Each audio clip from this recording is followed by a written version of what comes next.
அப்போ சரி, உச்சிகா பயிலுக யாரும் இங்க இல்ல, பண்டிகையை கொண்டாடுகளே. அந்த சாம்பார் பயிலுகளோட தொல்லை இனி இந்த டோபிராமாக்கு இல்ல, அதுவே போதும். அவனுக்கு பண்ண வேலைக்கெல்லாம் இனி நரகத்துல அவனுங்களை வறுத்து எடுத்துட்டு இருப்பானுங்க. வேதனையா இருந்தாலும் எனக்கு அது ரொம்ப பெருமையா இருக்கு. வில்லேஜோட நிலவரம் என்னன்னு பாப்போம். என்ன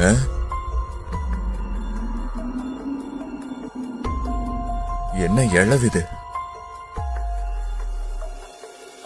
வில்லேஜோட நல்லதுக்காகவோ என்னோட நல்லதுக்காகவோ உன்னோட கிளானியை நீ மொத்தமா வலிச்சு எடுக்க வேண்டியது இருக்கீட்டாச்சு.